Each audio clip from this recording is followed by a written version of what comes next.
No necesitaba corona para gobernar.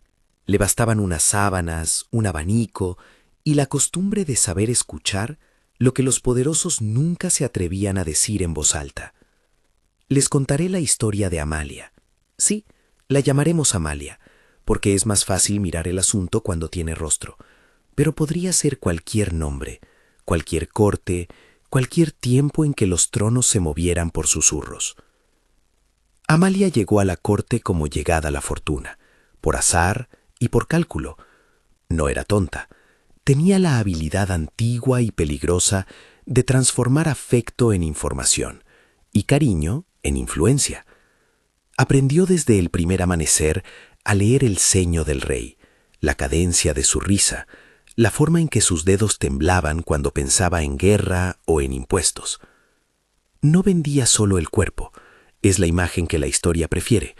Vendía confidencias, y en esa mercancía la moneda es política. La paradoja es cruel. En público la llamaban entretenimiento, pecado o espía. En privado, la corte la necesitaba. Sus joyas brillaban tanto como los ojos de quienes le confiaban planes. Cuando el canciller delegaba, lo hacía con una sonrisa que olía a vino y a secreto. La cortesana, sin título ni blasones, terminaba decidiendo nombres en los despachos, cuando los hombres abandonaban sus máscaras. Imagina la escena, un salón de tronos vacío. Por la galería principal solo entran ecos de discursos que nadie recuerda y cortinas que mueven conspiraciones. En la cámara contigua, a donde solo llegan aquellos que saben hacer las ventanas pequeñas, Amalia dobla una carta, la besa, la guarda en un cofrecito de marfil. Esa carta acaba en manos del rey justo antes de que firme un edicto. Esa carta cambia la fortuna de un ministro. Esa carta salva un puerto. O lo cierra. ¿Te imaginas tener ese poder y al mismo tiempo no poseer otra garantía que tu ingenio? ¿Crees que eso es poder o explotación? Comenta abajo.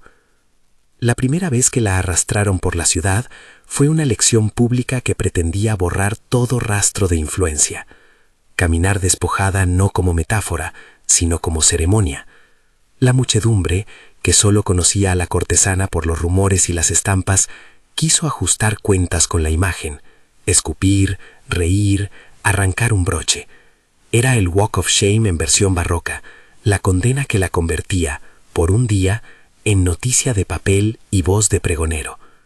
Lo vivió una vez y después muchas veces. La humillación pública tenía varias funciones. Era escarmiento, espectáculo y advertencia. Si la cortesana podía manipular reyes, la corte debía demostrar que existía un límite. Pero ese límite era teatral. Mientras la multitud tiraba piedras, detrás de las cortinas, los mismos labios que gritaban juraban al oído del rey que aquello era justo. En esa contradicción radicaba la tragedia. La cortesana era tanto chivo expiatorio como herramienta imprescindible. Y el pueblo, ese espectador que cree en la justicia moral, raramente miraba la cadena que lo sujetaba al mismo poder que castigaba. Cuando la reina decidió cobrarse una deuda, todo se volvió tablero. No hablo de la reina como personaje unidimensional. La reina puede ser mujer, poder, rencor y cálculo. En la versión que recordamos, la soberana no es solo herida, es estratega. Imaginen una escena en cámara. La reina con guantes de seda, la mirada precisa, pidiéndole a Amalia que se aparezca en una fiesta con una joya prestada, justo cuando el rey ha prometido paciencia. O peor, la reina manda un mensaje que sabe escuchará el amante, una palabra cuidadosamente escogida que siembra desconfianza. En una de esas noches, la reina se acercó sin gritar. No fue el escándalo que la gente imaginó en voz alta, fue algo más frío. «Dime la verdad», le dijo. «¿Cuánto vales para él?» La pregunta no buscaba respuesta moral, buscaba saber si la cortesana era amenaza o aliada. Amalia respondió con la misma moneda que la había hecho, una pausa medida, una sonrisa que no entregaba. Y fue justo esa calma lo que encendió la venganza. No hay nada que enfurezca más a un trono herido que la idea de que alguien pueda mover sus piezas desde fuera. La reina, con su ejército de tipo y rumor, lanzó la maniobra clásica, reputación contra supervivencia. Llegaron cartas anónimas, panfletos burlescos, se tejieron infidelidades públicas, no porque fueran ciertas todas, sino porque la repetición las volvía verdad. El Tribunal de Honor se movilizó. Algunos intentaron el matrimonio arreglado para neutralizar el problema, casar a Amalia con un noble inútil lejos de la corte, como quien coloca un peón en el tablero para desactivarlo. Otros no dudaron en empujarla hacia el exilio, como se hacen con las cosas que estorban. Pero la reina también sabía que cualquier castigo debía pensarse en términos de imagen.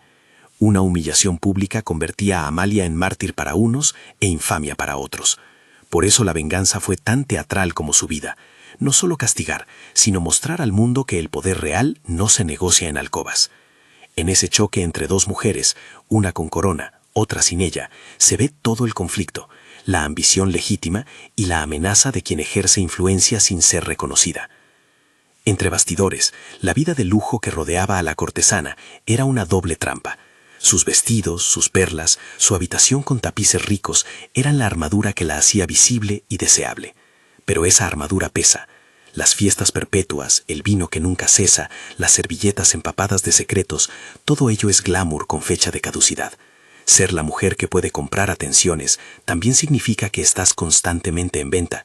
Tu valor se mide por lo que consumes y por lo que puedes obtener en agradecimiento. Y hay otro precio que no se lee en las crónicas. El cuerpo paga con enfermedades, con noches mal dormidas, con la sensación persistente de que la verdadera casa está en otro lugar. Mientras los cuadros muestran joyas y mesas cubiertas de frutas, la realidad es más humilde y más cruel.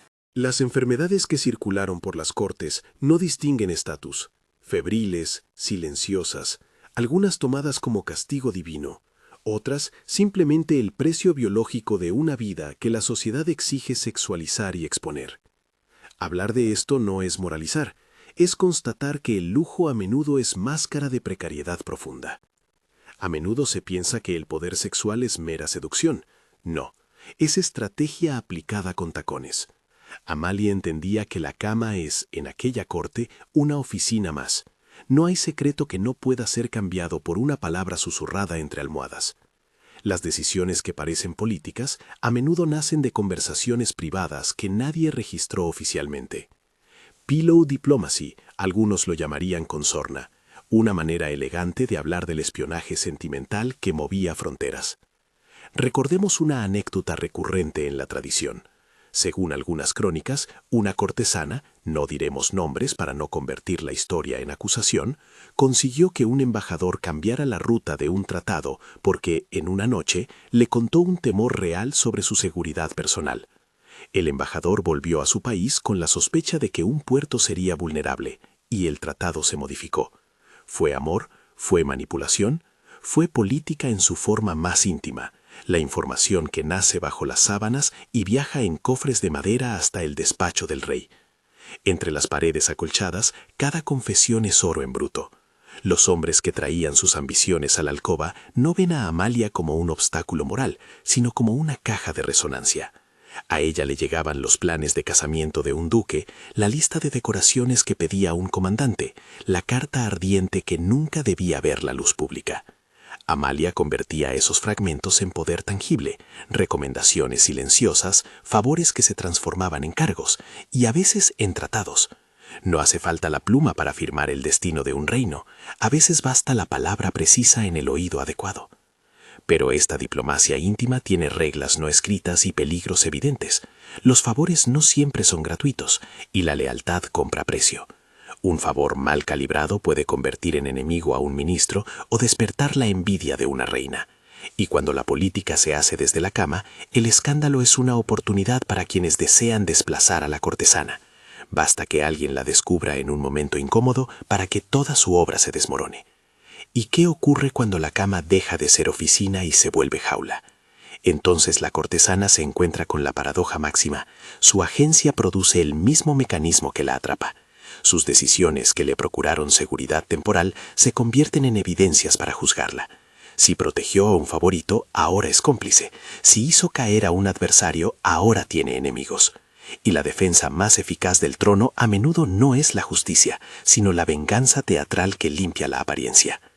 El clímax llega cuando la corte decide que Amalia ya no es útil. No hay conspiración espectacular, hay más cinismo. Le quitan las joyas, por supuesto, símbolo público de poder, pero sobre todo la retiran de la red de favores. Un día la casa que ocupaba queda vacía, el portero ya no abre, los criados son despedidos. Si antes era recibida por ministros y embajadores, ahora solo encuentra puertas cerradas. El exilio puede ser literal, la retiran del mapa. O puede ser simbólico, la dejan vivir pero sin influencia. Y en ambos casos, la pobreza moral es la misma. A veces el desenlace físico es la enfermedad. No es dramático, no es romántico, es la memoria del cuerpo que carga con demasiadas noches de vigilancia y demasiado poco cuidado. La historia de Amalia termina en una pequeña casa fuera de la ciudad, con menos vestidos y más recuerdos. O en un convento, donde aprender que la penitencia pública tiene muchas formas. A veces muere antigua, sola, con letras que nadie lee. A veces regresa a la calle con la dignidad intacta, pero sin herraduras para su orgullo. Es desgarrador, porque la grandeza y la ruina aparecen casi al mismo tiempo. Joyas y dagas, velvet y veneno. No quiero caer en la dulce tentación de la victimización completa. Amalia fue también agente y calculadora. Tomó decisiones que la beneficiaron y otras que la perjudicaron. Pudo negociar, pactar y en ocasiones salvar vidas. Esa ambivalencia es la que hace su historia interesante y también dolorosa. La cortesana fue víctima y verdugo de su destino. Eso nos obliga a mirar con honestidad. ¿Hasta qué punto la agencia que ejercía remediaba su condición de excluida de la política formal? ¿Hasta qué punto reproducía la misma lógica que la explotaba? El cuadro no termina en el pasado, hay ecos hoy. Pensemos en cómo se valora la intimidad en la política moderna, en los escándalos que estallan cuando una conversación privada se convierte en documento público. Pensemos en cómo la prensa convierte a la mujer que se relaciona con el poder en cabeza de cartel, mientras que a los hombres apenas se les toca. Las estructuras cambian de nombre, pero no siempre de sustancia. La figura de la cortesana nos sirve de espejo, nos obliga a ver la hipocresía, la doble moral y la poca voluntad de reconocer el papel real de las mujeres en los circuitos del poder. Al final, la realidad desgarradora de ser una cortesana no es solo la caída pública, ni el brillo de las perlas.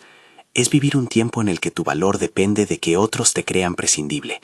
Es saber que cada provecho que obtuviste fue otorgado por manos que se reservan el derecho de arrebatártelo. Es aprender, demasiado tarde a veces, que la seguridad que te da el favor ajeno es tan frágil como una gargantilla de vidrio. Si puedo dejarles una imagen final, recuerden a Amalia sentada ante un espejo viejo, peinando con cuidado un cabello que ha visto demasiadas lunas. Frente a ella, el reflejo no es la gloria ni la vergüenza, es la suma de elecciones que la hicieron poderosa y la destruyeron. En ese silencio se mide el costo, el poder que no se reconoce públicamente, el poder que se ejerce en la penumbra, deja huellas que ni los joyeros pueden reparar. La próxima vez que escuchen una historia de escándalo en la corte, ya sea de ayer o de hoy, pregúntense, ¿quién tiene la pluma para escribir la verdad? ¿Quién se beneficia de la humillación pública? ¿Quién será la próxima Amalia, obligada a pagar con la vida la inteligencia que no le permitieron ejercer de otro modo? Si te gustó este viaje por los pasillos ocultos del poder, suscríbete y cuéntanos, ¿sobrevivirías a la realidad desgarradora de la corte? Compártenos la anécdota histórica que más te intriga o deja tu opinión. ¿Era ella poderosa, explotada o ambas cosas a la vez?